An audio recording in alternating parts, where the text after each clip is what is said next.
Good morning student. आज हम हिंदी के व्याकरण पाठ 1 उपसर्ग पर चर्चा करेंगे। शब्द निर्माण। रचना के आधार पर शब्द 3 प्रकार के होते हैं: रूढ़, यौगिक एवं योग रूढ़। 3 प्रकार है: रूढ़ शब्द, यौगिक शब्द और योग रूढ़ शब्द। रूढ़ शब्द ये शब्द परंपरा से प्रयोग में ज्यों का त्यों लिए जा रहे हैं, अर्थात पीढ़ी दर पीढ़ी रूढ़ शब्दों को उसी प्रकार से हम प्रयोग में लाते हैं, जैसे घर, धर्म, पुत्र, वर्ष आदि। यौगिक शब्द, यौगिक का अर्थ है जोड़ना, योग करना। अब यहाँ किसको जोड़ रहे हैं? शब्दों को जोड़ रहे हैं। यौगिक शब्दों की रचना रूढ़ शब्द के आदि अथवा अंत में जुड़ने वाले शब्दांशों से होती है। शब्दांशों यानी शब्द के अंश।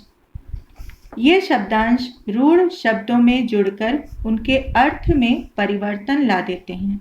यानी जब ये रूढ़ शब्द के साथ जुड़ते हैं, क्या जुड़ते हैं? शब्दांश जुड़ते हैं, तो उनके इन दोनों के जुड़ने से एक नए शब्द की उत्पत्ति होती है और ये अर्थ में परिवर्तन ला देते हैं। जैसे बेधन घर, बेघर, बिना घर वाला। अधर्म यानी जो धर्म से रहित हो आदि।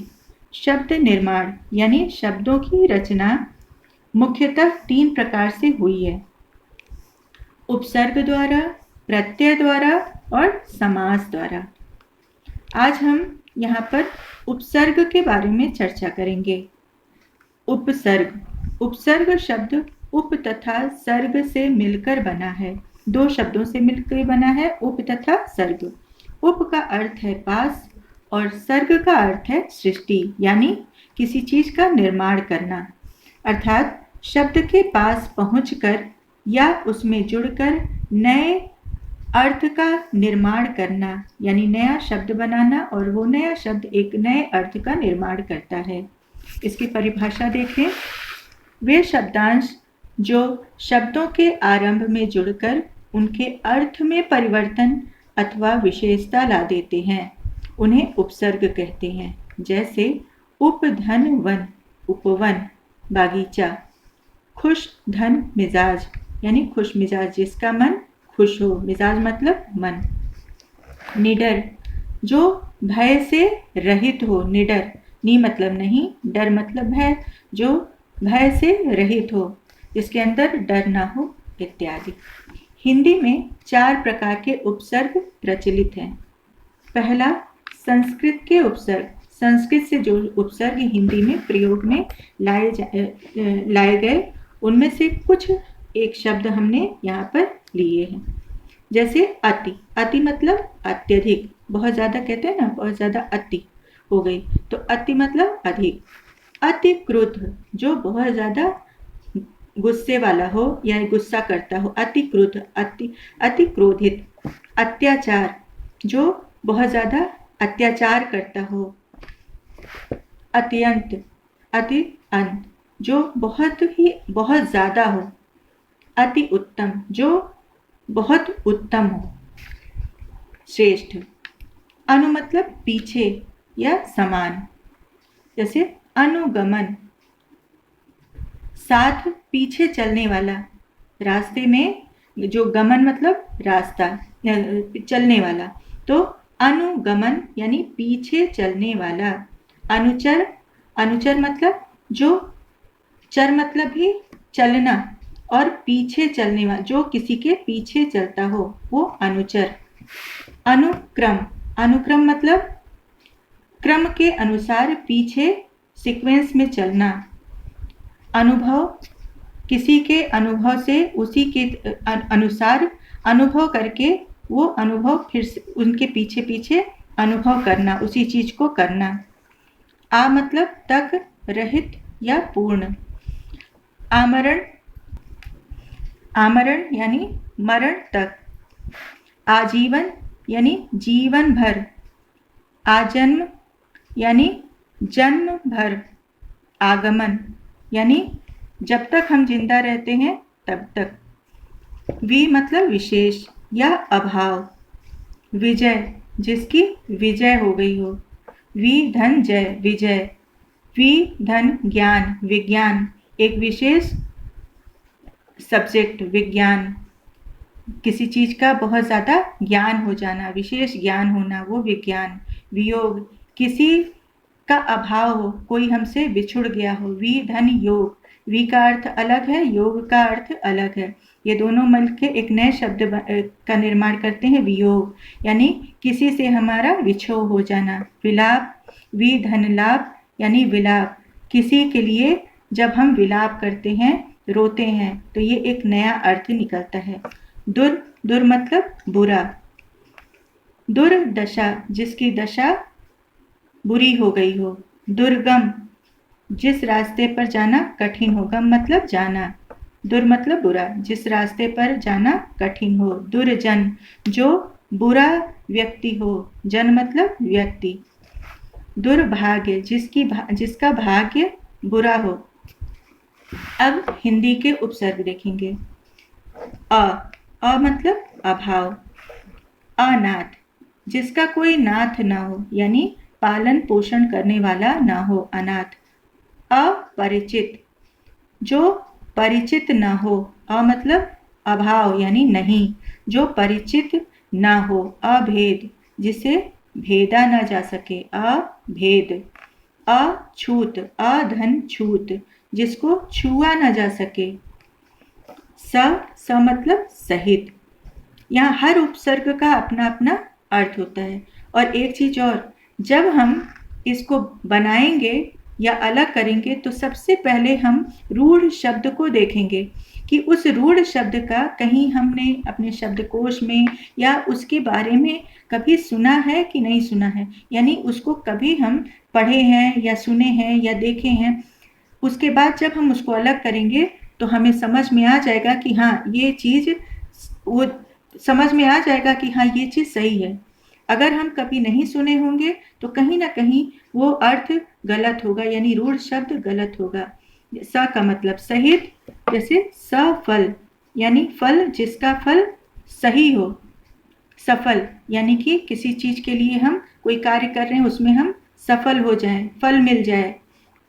सपूत जो पुत्र के हर एक गुण से परिपूर्ण हो, उसे कहते हैं सपूत। सरस जो जिसके अंदर रस हो। सजग जो सजग हो, जो पूरी तरह से सजग हो कि क्या होने वाला है, जागृत अवस्था में हो, उसे कहते हैं सजग। यानी जग मतलब संसार, स मतलब सही। अब इसको जब मिलाए हैं तो एक नए शब्द की उत्पत्ति हुई, सजग, जो जागृत अवस्था में हो, सजग हो। उन मतलब एक कम। हम जब गिनती पढ़ते हैं तो उसमें बहुत सारे ऐसी गिनतियां आती हैं जिसमें हम उन का प्रयोग करते हैं। जैसे 29, 30 के पहले एक कम 29। 39, 40 के पहले एक कम 39। उन धन 40, ठीक है। 49, 50 से एक कम 49। 59, 60 से एक कम 59। क्लियर। न मतलब नहीं या रहित। निडर जो जिसके अंदर भय ना हो। नी धन डर निडर। निढाल जो बेसुध हो या कोई भी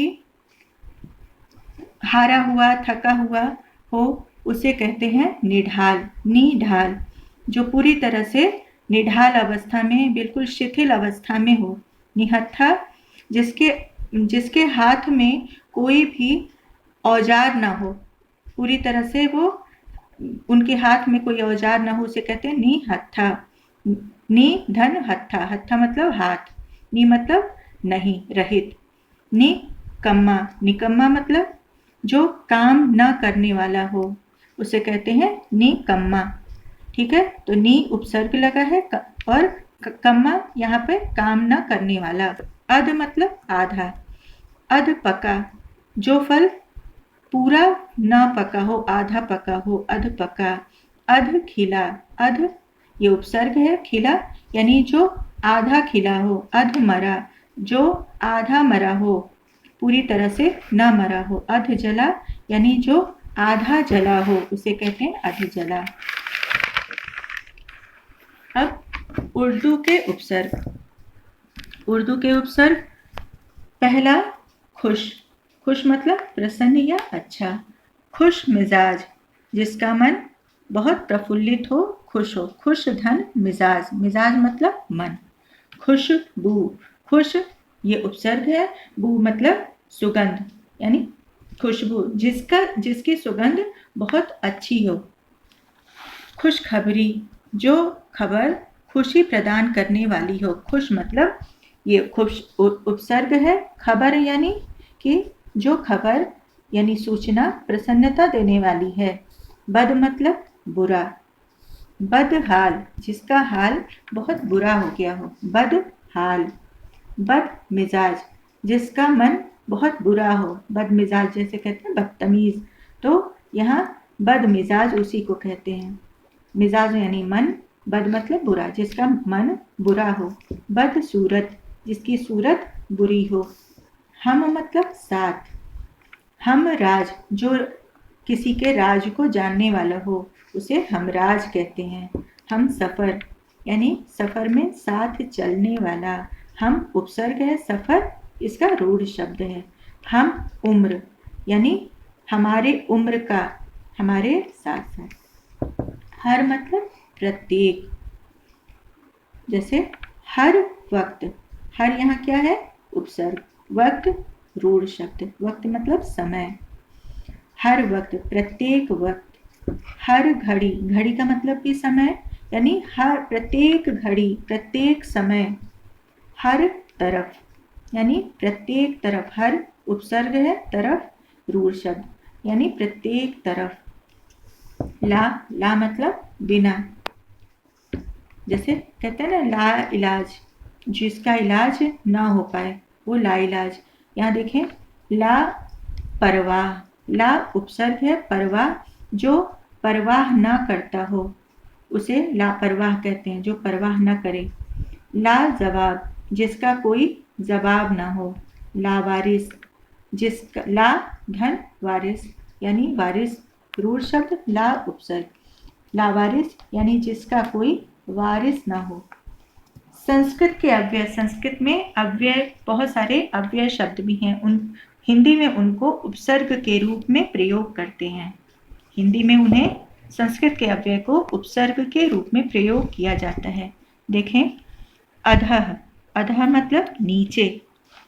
जैसे अधः पतन यानी जिसका पतन हो जाए, जो नीचे की तरफ जाए, जिसकी उन्नति ना हो, जो बर्बाद हो जाए, उसे कहते हैं अधः पतन। अधोगति जिसकी गति ऊपर की तरफ ना होकर नीचे की तरफ हो। अधो यानी अधः गति। गति मतलब जिस गति, रफ्तार, जिसकी गति ऊपर न जाके नीचे की तरफ जाए। अधोलिखित यानी नीचे लिखी हुई, नीचे लिखी गई। पुनर् मतलब फिर, जैसे पुनर्वास किसी का वास फिर से हो जाए, कोई फिर से कहीं बस जाए। पुनर्मिलन किसी का मिलन फिर से हो जाए, पुनर्मिलन। पुनर्जन्म जिसका जन्म फिर से हो जाए। अंतः या अंतर मतलब भीतर। अंतःकरण, अंतःकरण का अर्थ यानी कि जिसके अंदर, आत्मा के अंदर, करण अंतःकरण। अंतर कथा कोई कहानी, कथा चल रही है और उसके अंदर भी एक अलग कहानी हो, कुछ और बात रहस्य हो या कुछ बताया जाए, उसे कहते हैं अंतर कथा। यानी कथा के अंदर कोई और कहानी या सूचना। अंतर्मन यानी मन के अंदर की दशा, अंतर्मन। स्व मतलब अपना। स्वरचित, स्व मतलब स्व उपसर्ग है, रचित यानी अपनी रचना, अपने द्वारा की गई रचना। स्वभाषा यानी स्वभाषा, अपनी भाषा। स्वदेश अपना देश। पर उपसर्ग। अन्य, पर मतलब अन्य। जैसे अलग, अन्य मतलब दूसरा, परलोक यानी कोई दूसरा लोक। ये लोग धरती पे पृथ्वी लोक नहीं, कोई पृथ्वी लोक को छोड़ के कोई और अन्य लोक, परलोक। परतंत्र किसी और के अधीन होना, किसी और के शासन में होना, परतंत्र। ठीक है। स्वतंत्र यानी कि अपने शासन में, यानी किसी और के शासन में ना होना। परतंत्र मतलब दूसरे के अधीन होना, उसे कहते हैं परतंत्र। यहाँ अर्थ चेंज हो गया। परदेश यानी दूसरे का देश, दूसरा देश, अपना देश नहीं। स्वदेश मतलब अपना देश, परदेश मतलब दूसरा देश। क्लियर बच्चों? इसमें आपको जहां समझ में नहीं आएगा उसके बारे में आप हमसे पूछ लीजिएगा। इसके अनुसार ही कुछ ऐसे आप होमवर्क में आपको शब्द दिए जाएंगे जिसको आपको उपसर्ग से शब्द बनाना है और शब्दों से उसके उपसर्ग को अलग करने को हम देंगे। उसको ध्यान से आप लोग करिएगा। धन्यवाद।